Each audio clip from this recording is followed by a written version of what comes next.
E aí a Neurotech começou trabalhando com essas oportunidades em dados, né? A Neurotech vista como um plugin, né? Cara, vai melhorar a sua vida, que eu não vou substituir você, eu vou te impulsionar no que você faz já. Operação sem dado, né? Como é que você pilota uma operação sem dado? O dado é livre, né? É uma bola de cristal, né? Comprar uma bola de cristal e ver o que vai dar, né? Então a gente consegue dar uma série de elementos para a operadora para ela poder combater abusos e fraudes e já na entrada ela conseguir olhar e falar, tem alguma coisa esquisita aqui. E o nosso sonho de futuro, né, é trazer isso também, de novo, né, para a base da literatura médica.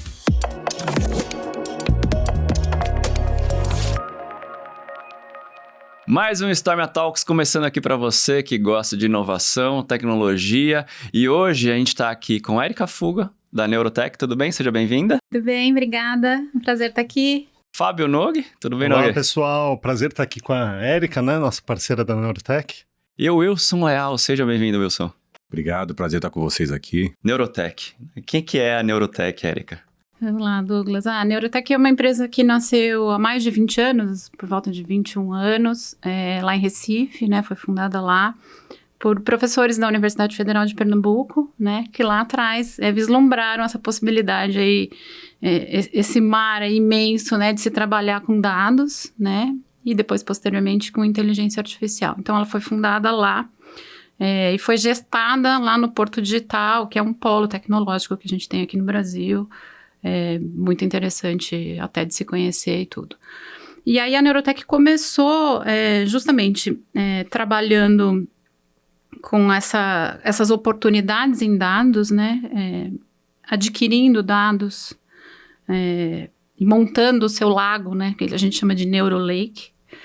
E a partir desses dados que são externos, né?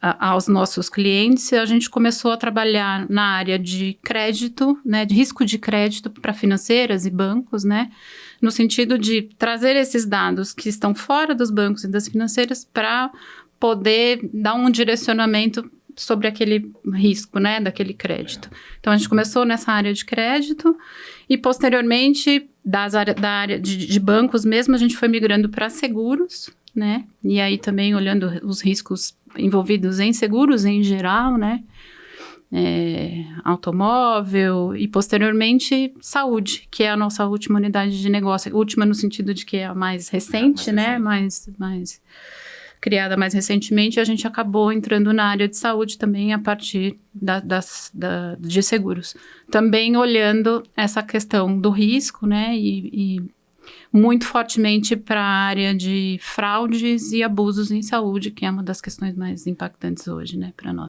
Quando você fala de risco na saúde, que tipo de análise que é feita? Para quem está aterrissando aqui e não sabe, que tipo de análise é feita na saúde, nesse que você acabou de exemplificar para a gente aqui? E até um pouquinho da expertise, né, que vocês adquiriram com todo esse mercado de crédito, com a parte de seguros, como que você transporta isso aí, né? Então, juntando com a pergunta do Doug, qual é a experiência prévia que vocês aportam agora no ramo de saúde? Joia, ótima pergunta.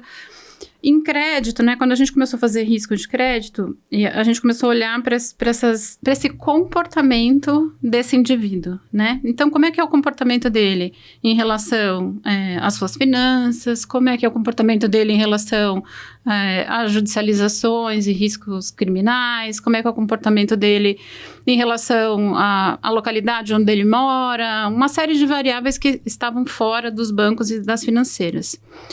E mais recentemente, a gente entendeu que isso também é um aspecto muito interessante para a gente trazer para a saúde, né? Porque a lógica é a mesma. Eu quero entender quem é aquele indivíduo que está ingressando num plano de saúde, numa operadora de saúde, né? Primeiro, para entender, né, qual é o perfil dele, né? Quem é ele, até do ponto de vista médico. Até para ter uma previsão de custo que esse cara vai me trazer para minha rede, né? Do ponto de vista, né, de potencial aqui, de oportunidades para eu trabalhar as questões médicas dele. É muito interessante que previamente eu conheça, né? Hoje os planos de saúde trabalham com as suas declarações de saúde, onde, né, o indivíduo vai lá, preenche e tal. mas a gente enxerga que tem uma oportunidade muito grande de, através do comportamento desse indivíduo, a gente já dizer para a operadora quem ele é do ponto de vista de saúde, né? O que ele consome, ele vai na academia, ele não vai, que medicações eventualmente ele pode estar usando, para eu conhecer esse comportamento. E aí aqui, veja, não é para restringir, né? Mas para gerar oportunidades de tratamento melhores e enfim, para adequar, né, a parte assistencial. Então, esse é um aspecto. E o outro aspecto que também nos importa muito, e acredito que para o Wilson e para o Nog também, é a questão das fraudes, né? Então, quando o indivíduo entra, o indivíduo, um CNPJ, ele entra na operadora, muitas vezes ele entra, tá tudo bem, mas muitas vezes ele entra com o objetivo de praticar uma fraude, né? E aí, esses componentes que a gente adquire dessas variáveis aí, conseguem dizer para a operadora, opa, tem alguma coisa esquisita aqui, né? Esse CNPJ está numa região, os sócios estão em outra região, ele tem o risco de crédito dele, o risco financeiro aqui dele é imenso, ele tem um passivo aqui que está muito expressivo, ele tem um relacionamento enviesado com esse prestador aqui, então pode ser que... Então, a gente consegue dar uma série de elementos para a operadora para ela poder combater abusos e fraudes e já na entrada ela conseguir olhar e falar, tem alguma coisa esquisita aqui com esse CNPJ. Você pode exemplificar algumas situações mais comuns que vocês vêm identificando na parte de saúde? Em aceitação, o que a gente tem identificado foi a partir até da nossa entrada no reembolso, né? A gente identificou, por exemplo, CNPJs que entravam com essas características que eu falei, né? E que tinham relacionamentos muito próximos com prestadores. E aí, ao mapear esses prestadores também tinham características também estranhas, né? E tinham relacionamento entre si. Então, é um exemplo, né, de caso em que essas empresas... empresas de fachada, foram constituídas de fachada para entrar no plano de saúde. E esses prestadores também eram prestadores de fachada com o objetivo de executar depois o reembolso. Posso voltar, assim, aos primórdios da Neuro? Acho que é legal que você falou que começou com análise de crédito, ou seja, acho que lá no início, 20 anos atrás, havia uma dificuldade muito grande de pegar dados, né? Aglomerar os dados de diversas fontes. Acho que esse foi o grande pulo e ascensão da Neuro com essa inteligência e essa disponibilidade de dados. Hoje, ainda acho que existe muita dificuldade de pegar dados essenciais, por exemplo, a saúde. Então, eu sou realmente um funcionário da Seguros Unimed, né? Como é que a gente garante, né, essa parte de trabalhista? É um exemplo que eu não tenho disponível hoje em real time. E acho que tem outros vários dados que a gente ainda não consegue pegar de uma maneira efetiva para validar, né, para fraudes e até elegibilidade de maneira correta. Como é que vocês estão enxergando se existe mesmo essa dificuldade que eu sinto e qual o futuro? Como é que vocês estão trabalhando em cima disso? Existe sim, Wilson, você tem toda a razão. Acho que essa história do vínculo empregatício, né, é um dos pontos que a gente está trabalhando lá para tentar obter, e é uma questão, a gente está tentando ir nas fontes, né, e para tentar obter esse dado sem esses delays. A gente também está trabalhando numa segunda possibilidade, que é, ainda que eu não tenha o dado, de fato, na principal fonte lá, para entender, uma fonte atualizada para entender se ele de fato tem o vínculo, através dessas outras variáveis, a gente conseguir inferir com um grau de certeza muito alto que, de fato, ele tem aquele vínculo empregatício. Então, a gente está tentando fazer um caminho mais longo, mas para tentar olhar outras variáveis, não na fonte lá, eventualmente, por exemplo, do CAGED, mas em olhar as outras variáveis e o outro comportamento para confirmar, para garantir, para te dar, e aí eu não vou te dar uma certeza, mas eu vou te dar um score, eu vou te falar, olha, 90% de chance do Wilson de fato ter sido contratado por uma empresa e ele ter o vínculo ali, tá? Então é um caminho que a gente está fazendo, mas você tem razão, a gente tem muitas outras fontes e tem muitos outros avanços aí para obter, para conseguir chegar nesses dados que são importantes para vocês. E quais são os principais desafios que vocês têm ao tentar implementar soluções de inteligência artificial em grandes corporações? Eu acho que tem uma questão, primeiro do negócio, né, isso que a gente estava falando, né, então... Em crédito, né? Quando a gente fala de dados externos, de risco, de quem é aquele indivíduo, quando a gente fala em crédito, em financeiras, em em automóvel, por exemplo, isso é muito mais maduro, né? Talvez, para quem esteja nos contratando. E talvez para o negócio mesmo, né? Tem esse nível de maturidade e em saúde a gente está começando com isso agora, né? Então, por exemplo, às vezes a gente fala isso para a operadora fala, poxa, Érica, mas eu estou analisando um sinistro aqui, eu estou analisando um reembolso. Você vai me trazer um dado do financeiro daquele beneficiário? Qual é a correlação que eu faço direta? Como me ajudo? Como é que eu... Então, acho que tem uma questão da maturidade mesmo, né? E que às vezes eu acho que só o tempo mesmo, só ao começar a executar esses projetos que a gente vai conseguir comprovar esse benefício. A gente já tem feito isso com o reembolso, é um exemplo desse. A outra dificuldade é essa dificuldade de a IA vai me substituir, né? E muitas vezes a gente fala com áreas de tecnologia que estão mais maduras e mais, talvez mais aptas a se falar de IA e dessas soluções, mas muitas vezes, a grande maioria, a gente fala com negócio, né? E a gente fala com quem está lá na operação. Então, o receio da própria área de negócios, né? A área de negócio tem aquele receio de, será que vai Vou tirar... implementar isso tiro no pé e vai me tirar daqui. Exato. E aí o que a gente tenta trazer não estou aqui para te substituir, estou aqui para te ajudar, né? É uma ferramenta, né? E em operadoras como a Seguros, por exemplo, em operadoras grandes, aliás, acho que para todas, a questão da eficiência operacional é muito importante, é muito relevante, né? Para você olhar o que precisa ser olhado e olhar, enfim, ter esse capacity de análise. Então, acho que quando a operação entende isso, né? Quando aquele cara que tá lá, que tá sufocado até aqui, vendo as mesmas coisas, ele entende que se ele olhar outras, apoiada pela IA, ele vai ser mais eficiente, ele vai trazer mais resultado, aí a coisa passa. Mas a gente tem que vencer sempre essas barreiras, né? E normalmente quando a gente executa uma POC, que a gente mostra os resultados, as áreas conseguem se convencer de que, muito legal, né? Eu aqui sou o dono do projeto, né? Não é a Neurotech. Sou eu aqui, enquanto área de negócio empoderada, que estou contratando uma solução. Eu que trouxe essa solução para minha empresa, né? E aí acho que a gente vence. A Neurotech vista como um plugin, né? Você entra ali, tá um plugin, cara, vai melhorar a sua vida, que eu não vou substituir você, eu vou te impulsionar no que você faz já. E quais são as ações, assim, você tem um case que você fala, pra gente analisar melhor, assim, esse é um case da saúde recente que a gente tem, que a gente pode contar aqui? Olha, a gente tem um case que... acho que a gente tem 2 cases. A gente tem um case mais consolidado, que é o case do reembolso, onde a gente conseguiu trabalhar muito essa questão de fraudes nas imagens do reembolso e nessa questão do comportamento que eu falei para vocês. Esse é um case mais consolidado. Mas a gente tem um case super legal que a gente está construindo com vocês aqui, com a Seguros, que é o case onde a gente está usando IA generativa, LLM e outras técnicas, fazer leituras de documentos médicos no momento da autorização, da solicitação de autorizações, né? É um volume muito grande que a operadora recebe. Ela recebe os pedidos de autorização lá, solicitação, relatório médico, laudo de exame, enfim. E o analista, né, normalmente o enfermeiro, o médico, ele precisa debruçar sobre aquelas imagens, entender o que está escrito naquele pedido, confrontar aquele pedido com uma regra, né, que normalmente são regras, aqui as principais são as diretrizes de utilização que a ANS preconiza. Então, para cada caso médico, né, tem uma lógica. Então, eu pedi um PET-CT para você. PET-CT tem cobertura se você tiver câncer de pulmão, de células não pequenas, para fazer estadiamento.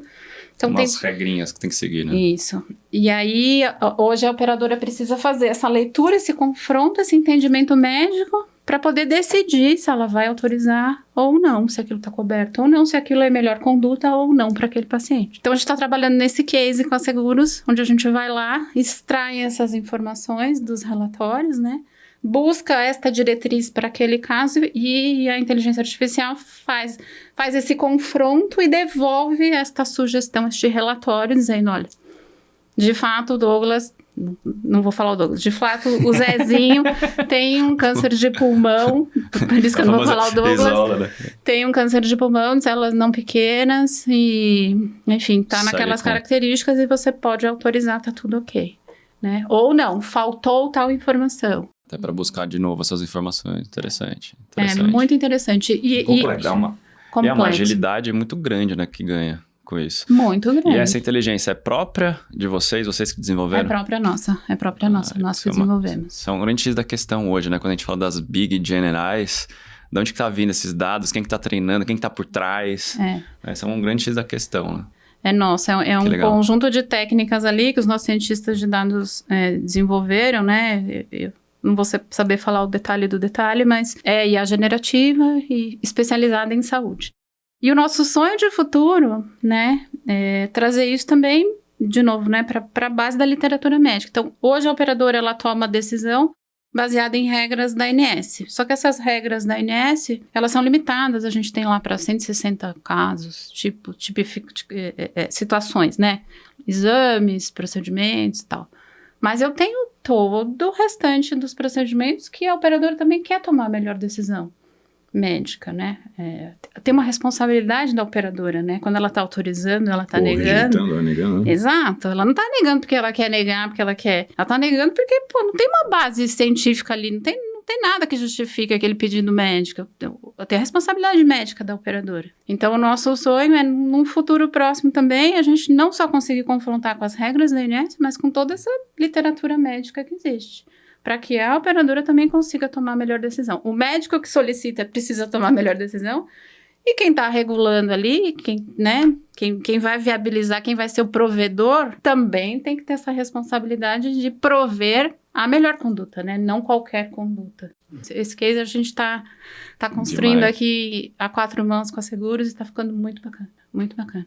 Posso pegar esse case e acho que o importante aqui, acho que você poderia explicar também que você está bastante envolvida, né? A gente está bastante envolvida na Seguros com vocês, é que há um misto de uma nova inteligência, né, que vocês estão fazendo, artificial, GNA, não importa qual seja, alinhado com uma mudança de processo. Acho que isso é muito importante. A mudança de processo nós vamos tirar um médico, um enfermeiro de análise, né, que ele pensa, ele sabe, esse cara aqui vai para esse caminho, esse aqui não vai para outro caminho, ou seja, isso é um processo manual de autorização e análise.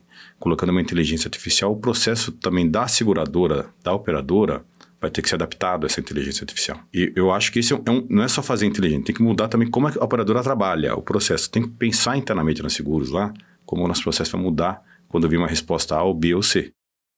E o que você está sentindo nesse trabalho com a gente? Está fácil fazer essa mudança também de processos na operadora? O lado de vocês, né? Eu tenho a minha opinião do lado das seguros, mas o lado de vocês, é fácil mudar também o processo? É complexo também, é novidade para todo mundo. O que você acha desse processo de mudança, de colocar uma IA dentro de um processo já estabilizado numa seguradora operadora? Sem dúvida nenhuma, é uma mudança. Mas eu acho que, em especial aqui com vocês estão... A gente conversa lá com o teu time médico, né? O time muito, muito aberto, muito ávido por entender essas oportunidades, né? E um time que entende, né, que acho que conseguiu captura essa oportunidade no sentido de, eu vou deixar de olhar coisas que é uma leitura simples, né, é um confronto ali que a máquina vai poder fazer por mim, justamente para eu focar em outras coisas que são mais importantes, né, de serem feitas. Então, eu acho que aqui, olhando aqui para uma área de autorização, né, esse confronto pode ser feito pela inteligência artificial, mas esse médico, né, ele continua ali tendo o seu papel, né? Então, supondo que eu recebi uma solicitação de cirurgia de coluna, de fato aquela cirurgia de coluna não estava adequada à diretriz da ANS, a Neurotech devolveu lá para o doutor dizendo, não faz sentido. E aí, né? Não acabou aí o papel do médico, né? Aí o Wilson tem lá o ortopedista dele. Como é que ele vai resolver esse problema do beneficiário? Aí sim, acho que entra o papel, né? Então, mudança do processo. Mudança do processo. Então, esse médico ele vai deixar de fazer coisas mais simples e ele vai passar a mão no telefone, ele vai entrar em contato com o colega e vai dizer, colega, por que você pediu essa solicitação aqui de uma cirurgia que não faz sentido? Tem alguma outra possibilidade? Esse paciente tem algum outro comemorativo que eu não consegui observar aqui no documento? Ou... Vamos direcionar para uma segunda opinião, né? Pode acontecer. Vamos compor aqui uma decisão mais elaborada entre 2 médicos para a gente se certificar. Então, acho que o papel muda, né? Ele vai deixar de ser mais simples, né? Esse confronto de documentação. A IA vai fazer. Vai ser mais consultivo daí. Vai ser mais consultivo, muito mais consultivo. E aí eu vejo a área aqui, pelo menos aqui no projeto que a gente está tratando, vejo a área muito, muito aberta por fazer isso, por experimentar essa mudança, né? É uma experimentação. Em todos os projetos que a gente entra, as equipes entram mais céticas, né? A gente roda a POC acaba sendo uma luz ali, temos oportunidades. E depois que a gente implanta, tem também um processo de amadurecimento ali essa mudança, né? Ela não ocorre também de uma hora para outra, né? Entrou IA, desliga tudo, eu não faço mais nada. Também né? Tem um aprendizado. Meses, ano para eu conseguir. E aí eu vou realocando esses recursos, eu vou colocando para outras coisas, deixo de colocar para as coisas mais simples. E a própria equipe vai ganhando essa confiança, né? De que ela só foi mais bem aproveitada, né? Existe uma metodologia de experimentação, né, Érica? Eu acho que no momento, muitas vezes nós temos as nossas hipóteses que, de certa maneira, durante essa jornada você vai confrontar essas hipóteses, algumas vão se mostrar válidas e outras, de repente, vão ser refutadas, né? Como que é esse processo, né? E como que vocês apoiam a área de negócios nesse sentido? Porque ele não é um processo simples, né? Muitas vezes nós temos nossas crenças, temos lá nossas certezas que vão sendo refutadas à medida que a gente vai nesse processo de experimentação. Como que vocês trabalham metodologicamente com a empresa? Eu acho que é um acompanhamento constante, né? Primeiro uma validação constante do time de negócios, né? Sobre a assertividade desses modelos, né? Então, mesmo depois que a gente fez a POC, implantou, decidiu, a gente acompanha esses resultados, né? Então, a gente acompanha a performance desse modelo para entender se ele está ok, se ele está dentro do parâmetro que a gente achou que ele teria. Muitas vezes não está na largada, né? E a gente vai fazendo esses ajustes. E, sobretudo, acho que dentro dessa metodologia, o importante é fazer essas medições, né?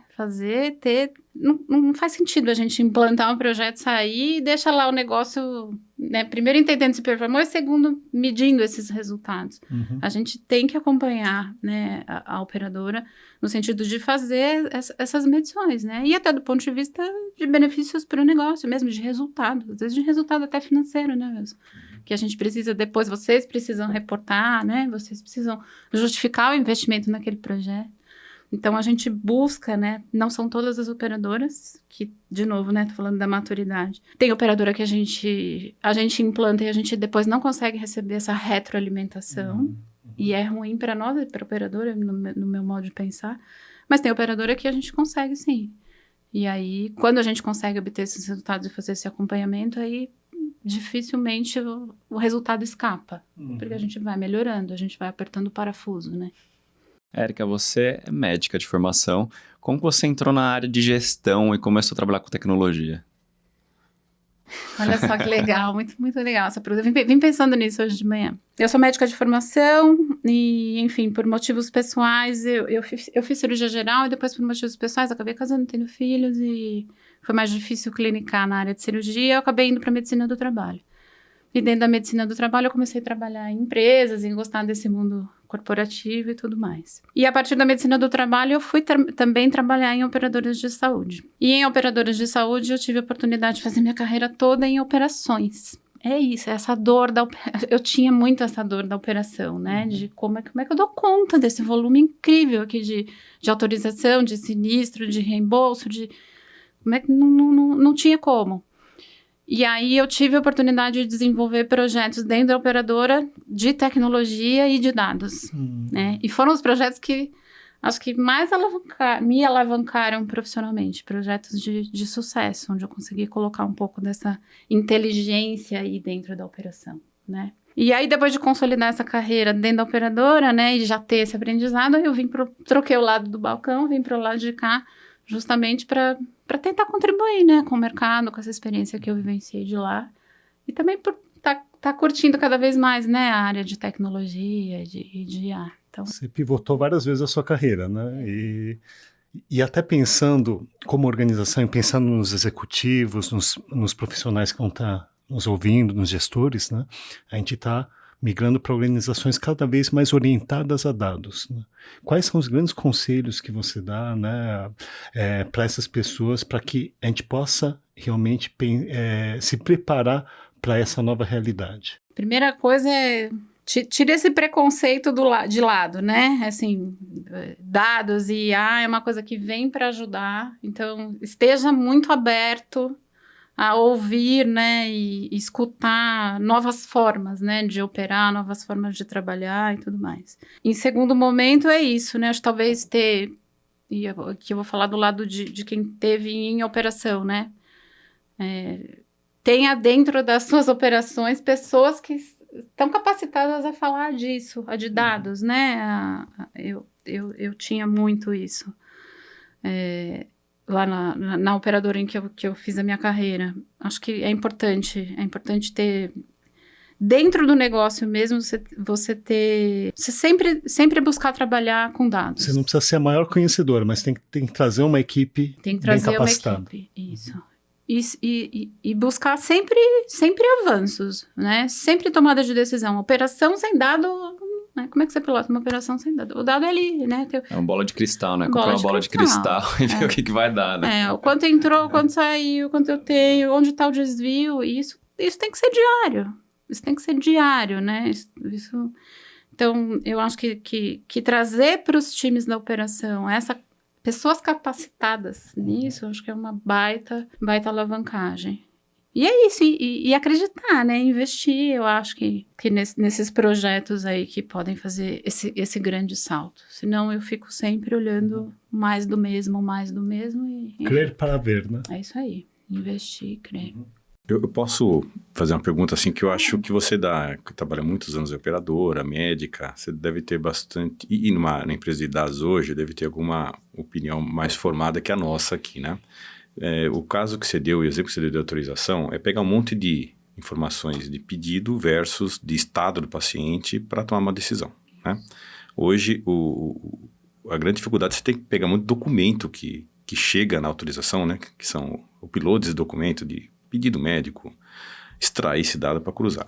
Eu acredito que um RES, né, que é um Registro Eletrônico de Saúde, acho eu que ajudaria demais essas análises, porque os dados seriam disponíveis no formato já de dado pronto para isso, né? Como é que você vê se isso é verdade o que eu estou falando? Segundo, se há uma perspectiva em curto ou longo prazo de um RES, desse famoso RES, né, antigo já de anos aí, sair do papel aqui no Brasil. Qual a sua opinião sobre isso? A gente tem lá, né, a documentação...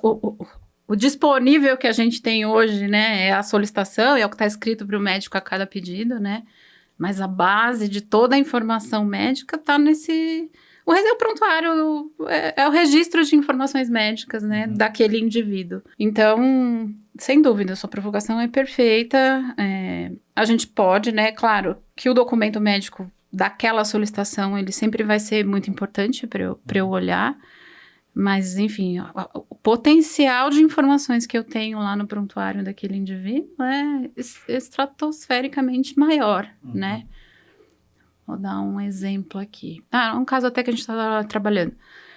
A gente tem diretriz de utilização para prescrição de ferro injetável, que é um ferro de depósito caro, de alto custo, que é prescrito para algumas situações, né? Por exemplo, cirurgia de gastroplastia prévia. Às vezes o cara vai lá, faz a solicitação e não escreveu, né? Que o paciente era obeso, que ele já fez uma gastroplastia, sei lá. Só tinha uma parte do dado ali, Só tinha uma parte do dado. Então, eu posso ir lá, né? Na minha solução, eu vou olhar ali a solicitação. Se eu encontrei, eu vou dizer encontrei, tá ok. Se eu não encontrei, eu vou dizer não encontrei essa informação. Se eu tiver o resto, eu vou lá.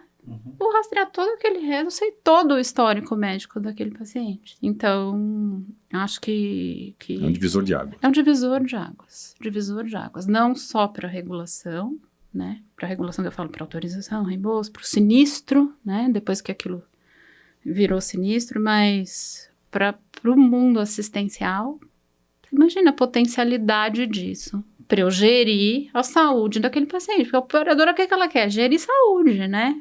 Até para o beneficiário gerir a própria saúde, né? Até para o beneficiário gerir a própria saúde. Ele vai entender. Que, imagina, você tem um aplicativo que você tem todo o prontuário de tudo que aconteceu na sua vida toda de saúde. Que às vezes você esquece que você já tomou, que não tomou, tipo de cirurgia que você fez, como foi feita a cirurgia. Resultado dos exames, né? Cara, eu acho que isso... O que falta para acontecer? Então qual é a sua perspectiva? Se vai acontecer um dia, se vai acontecer um dia, o que precisa, né? O que precisa? Eu acredito muito que vai acontecer um dia assim. Acredito muito. eu acho que a gente tem que passar por esse amadurecimento aí, dessa questão do dado ser sensível, da proteção, da segurança, da interop, né, do formato, né, dessa linguagem aí, de como a gente vai trafegar essas informações. Então, tem etapas mais técnicas ali que precisam ser vencidas, né, técnicas e de segurança, mas eu acho que é uma questão de tempo, acho que não tem como isso não acontecer. Talvez mais demoradamente do que em outros ramos, mas isso tem que acontecer. E vai ser um divisor de águas, sem dúvida. E a Neurotech, você acha que está preparada ou está à frente aí do mercado para que, se isso acontecer, vocês estão preparados para ajudar o mercado de saúde? Sim, a gente está muito de olho nesses movimentos, né? A gente já trafega né, de formas mais avançadas e mais maduras em outros ramos, e a gente está preparado aqui para entrar em saúde, sim.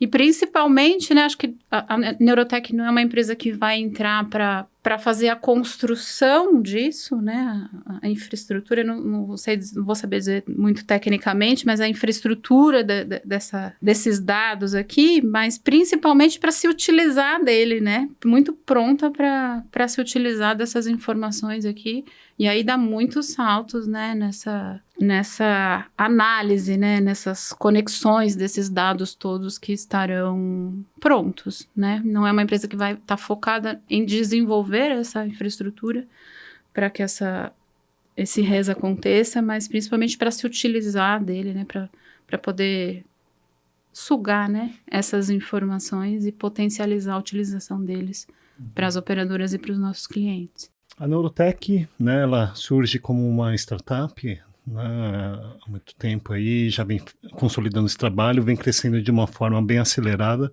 Como manter uma cultura, né, de agilidade, como manter uma cultura colaborativa, considerando esse crescimento? E o modelo de gestão aí, focado na organização, eu queria saber, né? Como que vocês atuam, como que vocês trabalham para assegurar a comunicação, a colaboração, a agilidade na tomada de decisão. Até porque vocês foram adquiridos pela B3, né, recentemente, então vem recebendo aportes de capitais relevantes, né? Uhum. Isso mesmo. Não, é uma empresa que nasceu, tem isso no seu DNA, né? Da agilidade, da tomada de decisão. Uma empresa que foi pequena, né? Há pouco tempo. E, enfim, tem isso dentro da sua cultura. Então, essa questão da cultura ágil, da tomada de decisão, da forma como a gente trabalha produtos, hoje ela está debaixo do guarda-chuva da nossa própria diretoria de RH, né, de cultura. Então, tem uma estrutura ali de desenvolvimento disso, de formação, né, de cursos, que está embutida em 100% da área, 100% da empresa, né. Hoje nós já somos 350, por volta de 350 colaboradores, não é uma empresa tão pequena, mas isso continua muito firme, né, tem toda uma governança para que esta forma de trabalhar, essa cultura ágil, de inovação, de autonomia, ela permeia a empresa. E, assim, a gente sente muito isso na veia, né? A gente trabalha muito próximo, muito rápido. A gente sente no dia a dia, uma empresa onde isso está vivo o tempo inteiro. Então, a gente não tem barreiras, enfim, uma área fala com a outra área, desenvolve rápido, busca fazer voltas muito rápidas, então isso é muito forte. E agora a gente tem o aporte, né, da B3, e aí acho que tem todo esse cuidado também, né? É interessante você falar, né? Somos uma empresa da B3, né? Que fala, cara, a Bolsa de Valores tem empresa. Eu acho que até esclarecer o que é isso, né? É isso. É uma empresa gigantesca, né? Faz infraestrutura para o mercado financeiro, né? Uma empresa consolidada, muito consolidada, que adquire 3 empresas, né, de tecnologia, então Neurotech, Neo e PDTech, para tentar alavancar um novo negócio, que é o negócio de dados, né?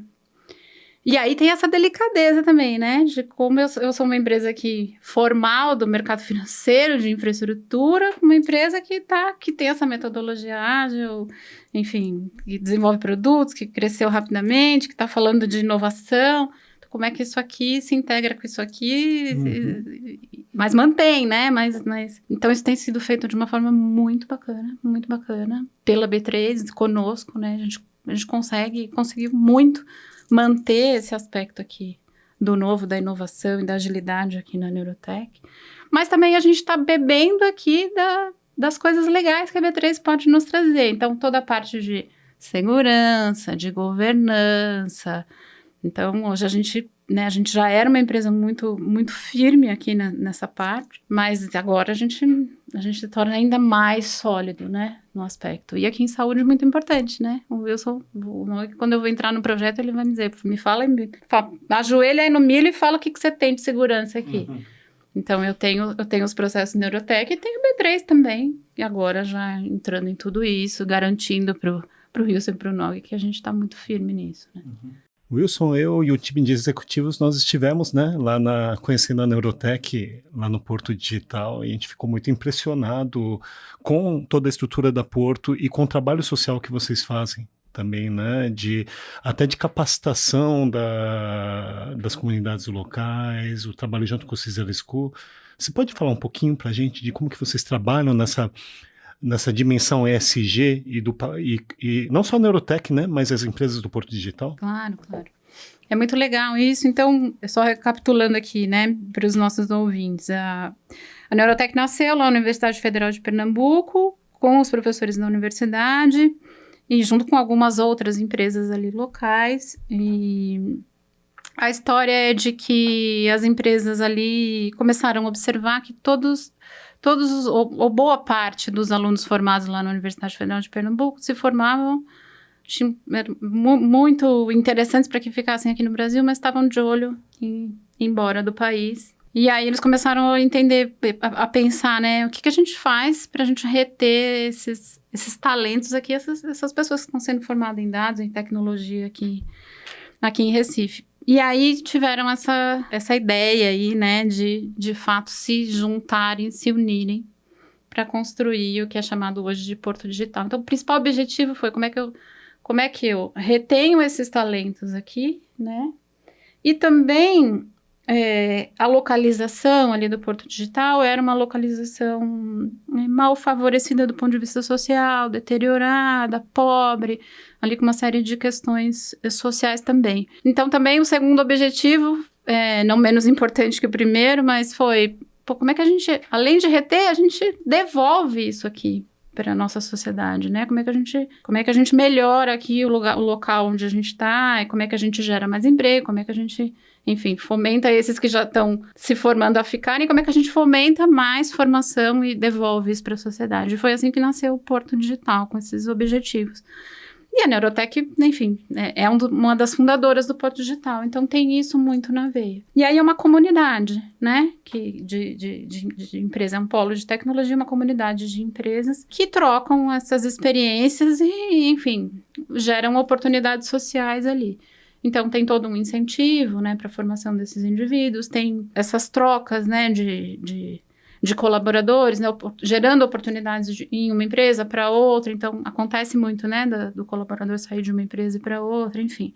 Tem todo esse aspecto social aí que a Neurotech se dedica a fazer e que tem sendo muito assertivo, né? Muito assertivo, porque de fato, são talentos, né? Que quando ficam na casa e que quando, enfim, começam a desempenhar, tem resultados muito importantes. Então, tem sido muito assertivo, sim.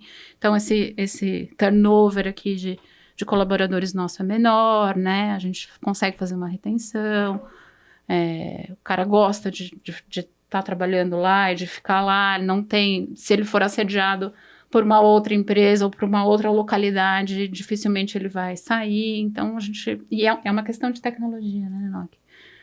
Esse turnover, essa retenção, né? Então, é um grande desafio das empresas impactar hoje, né?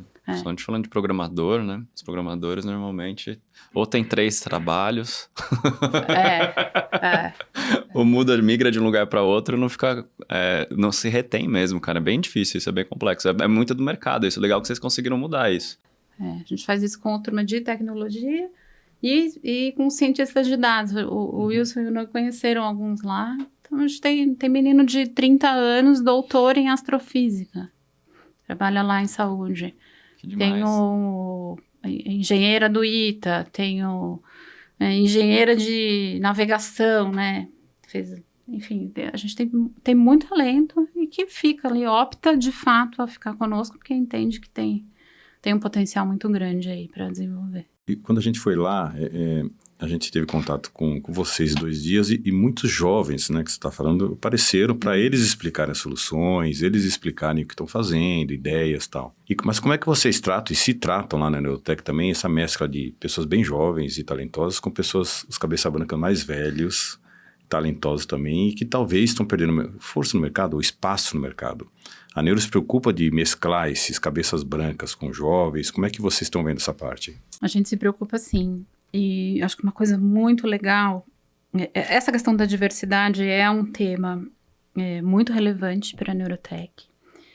E além de ser relevante, é um tema que passa a ser desdobrado em metas. Então, nós temos metas objetivas em relação à diversidade, em relação... Então eu tenho chance de ir para a Neurotech. Tem chance, você vê eu aqui. Olha eu aqui. Então, a gente tem o RH tem metas e nós, enquanto áreas, também temos meta, né? Então, temos essa questão da diversidade desdobrada em metas para a questão das mulheres e para diversas outras questões, né? Então, mas isso está na meta. Então, a gente tem lá questões objetivas. Por exemplo, quantidade de mulheres contratadas esse mês e como é que está essa proporção em relação ao todo. Quantidade de palestras que as mulheres que fizeram em relação aos que os homens fizeram. Não é só colocar dentro do ambiente, como favorecer, empoderar, que eu acho que esse é o X da questão, né? Tem muita gente que faz programa de diversidade, coloca a pessoa no ambiente e fala, tá aqui, tá bonitinho, tá diverso. Cumpriu a meta aqui, a pessoa se sente até acuada ali naquele ambiente e fala, pô, não faço parte disso. Não tem pertencimento, né? Eu acho que esse é um grande desafio das empresas, dar pertencimento para essas pessoas. Não é só um programa de diversidade. Isso é bem legal. Dar voz para essas pessoas e para faixas etárias também. E aí eu acho que esse encontro das faixas etárias, voltando só ao início da sua pergunta, ele é muito natural. Ele é muito natural. A gente não encontra barreiras, assim. Dizer, pô, você vê, a gente tem o Antunes na área, eu... né, que são pessoas que já estão há 25, 30 anos rodando aí, quase com um menino de 28, astrofísico, mas isso é muito natural, a gente trabalha no time como se trabalhasse, como se a gente não enxergasse essas diferenças de idade. É importante essa diferença, né? Muito importante, muito importante, muito importante. A gente agrega muitas coisas, muitos olhares diferentes, né? Tanto da experiência, né, quanto da inovação, que são contrapontos, mas que se somam, né? Falar de pegar 3 coisas super legais que você fala que a Gen AI mudou completamente a sua vida. Eu posso colocar um que é gerar resumos, assim, quando eu preciso fazer alguma abertura de algum evento, eu coloco lá o contexto e vem um resumo. Não que eu vou ler o resumo, mas me dá uma ideia de que caminhos ir. Isso hoje o Gen AI para fazer. Ele ajuda aqueles brancos, né? Você tem pelo menos um roteiro para estar seguindo, então é bem interessante, né? Então, quando...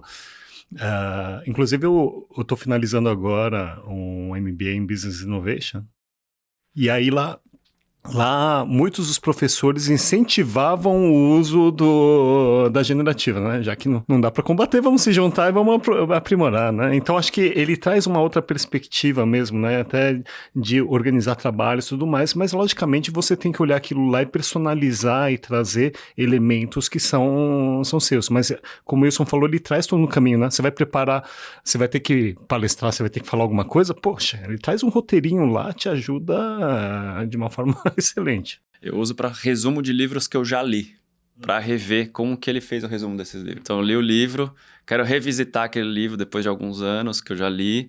Faz o resumo para mim, vou usar ele numa palestra. Às vezes tem umas alucinações. Sim, por isso que é bom, por isso que é bom, porque eu já li, não que eu...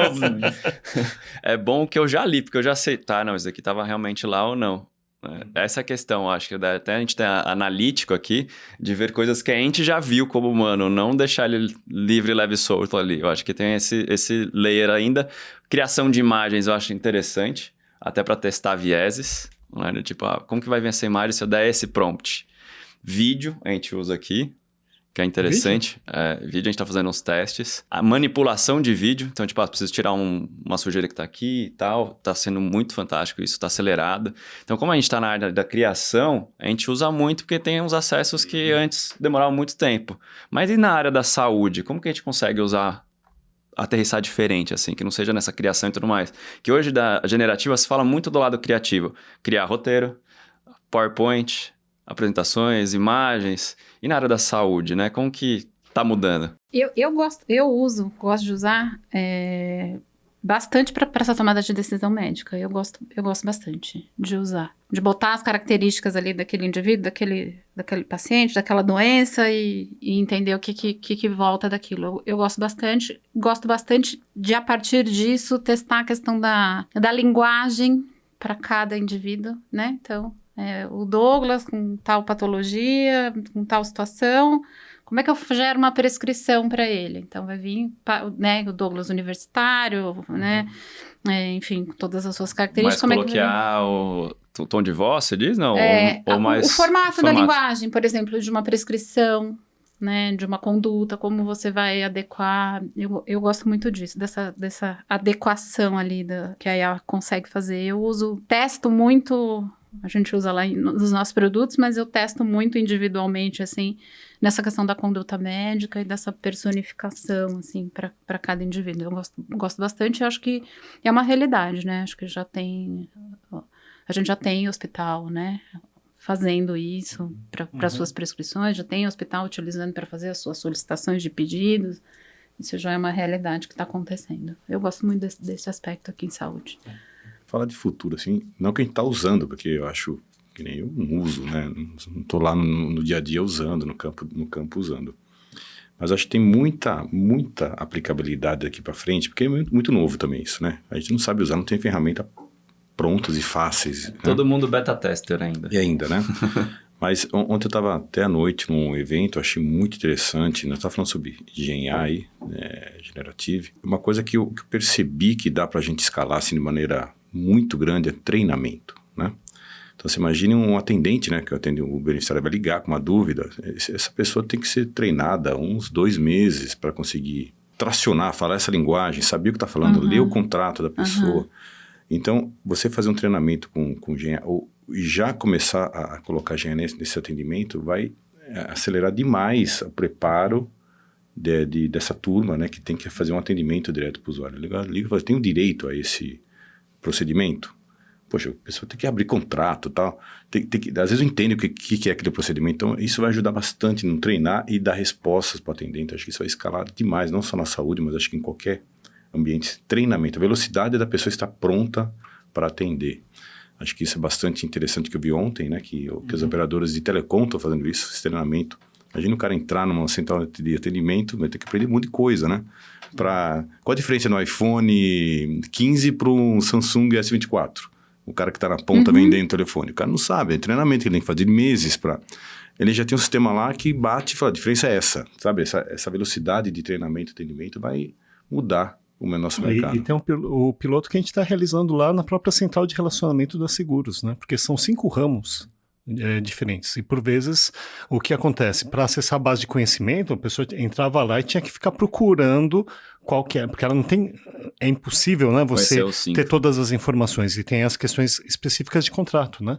Então, a gente está fazendo um piloto lá com o GenAI, justamente para o atendente ele conversar, né? E, de certa maneira, ele compilar tudo aquilo que precisa. Então, ele não fica no front com o beneficiário final, mas ele traz de uma forma resumida para o atendente para que ele possa ter mais efetividade. Cara, acelera demais. Para a gente chegar na reta final aqui, considerações finais. Foi bem, acho que foi bem elucidativo, né? Agradecer a Érica aí até por, né, trazer de uma forma prática como a IA tem mudado aí a realidade também na parte de saúde, de seguros, né? E falar assim, o quanto que me tocou mesmo, né, quando a gente esteve lá, por isso que eu quis falar do modelo organizacional e também, né, a gente falou muito quando a gente voltou dessa prática SG na veia mesmo, né? Então a gente percebe que não é um modismo, não é a empresa ela nasceu com essa proposição de que ela entende que ela tem que reverberar e tem que gerar mudanças na sociedade local. Então, acho que esse é um grande compromisso, está presente, né, nas premissas lá do cooperativismo, né, tudo mais, mas é um grande aprendizado e a gente se renova muito, né, tendo contato com empresas que se estruturam e pensam dessa forma. Então, só parabenizar mesmo e agradecer a oportunidade que a gente teve lá de conhecer a Neurotech no Porto Digital. Consideração final, acho que o papo aqui, ele está colocando assim para os ouvintes, né, a importância de dados hoje e essa inteligência artificial, como você disse, que ela é muito benéfica para todo mundo, assim, ninguém vai perder o emprego por causa disso, vai perder o emprego quem não usar, né, quem não conseguir entender esse movimento vai ficar sem espaço no mercado, né, e acho que a importância da Neurotech e outras empresas também no setor de saúde atualmente é fundamental. Né? A gente não consegue mais, né? O mundo de saúde mudou muito, a gente não vai conseguir mais ter uma empresa sustentável, né, para sobreviver no mercado e atender bem os beneficiários se não tiver a curiosidade, né, de informação, se está o caminho certo, velocidade de resposta, né? Em vez de demorar 10 dias para implantar um contrato, tem que implantar em 1, 2 dias. Então, esse pensar no cliente, né, trazer as melhores soluções para o cliente, porque é isso que nós estamos fazendo, acho que é hiper importante. A Neuro acho que está na vanguarda, né? Vamos pensar em saúde, na vanguarda nessas soluções de dados, solução de machine learning, acho que é muito importante. Agradeço aí toda nossa parceria, os compromissos e agradecer você por estar com a gente aqui. Obrigada. E eu que agradeço vocês, um prazer, uma honra, sempre muito, muito gostoso estar com vocês. E sempre muito legal trabalhar com a Seguros, né? Com os times da Seguros. Já falei isso para você num outro podcast que a gente fez e é sempre muito legal. Acho que é sempre um time que a gente observa com cabeça muito aberta, sempre ávido a experimentar, sempre ávido a tentar soluções diferentes daquelas que já tem, né, para tentar potencializar. Eu acho que é um time que tá bem preparado, assim, predisposto, né, a experimentar junto conosco. E acho que é isso aqui da Neurotech. A gente acredita que pode muito trazer essas experiências, né, de outras áreas, né, de financeiras e de crédito aqui para a saúde, né, claro, resguardadas todas as questões de segurança que a gente falou, de informações sigilosas, mas a gente pode trazer muito essa experiência para agregar mais dados, né? E também nas duas áreas, né, de dados, machine learning, a gente conseguir triturar cada vez mais esses dados, devolver eles mais prontos para tomada de decisão, melhorando a eficiência das operações, isso é muito importante. E acho que esse grande salto novo aí das generativas, né, conseguindo trazer soluções diferentes aí para a gente experimentar e desenvolver com vocês. Então é isso, colocar aqui à disposição mais uma vez o meu agradecimento pelo convite. Muito legal, obrigada Douglas também. Ok, gente, obrigado demais pela presença e essa aula sobre dados, a importância de dados. E você que gostou desse episódio, deixa seu like, seu comentário, compartilha com seus amigos que você acha que precisam entender como usar melhor os dados e até a próxima.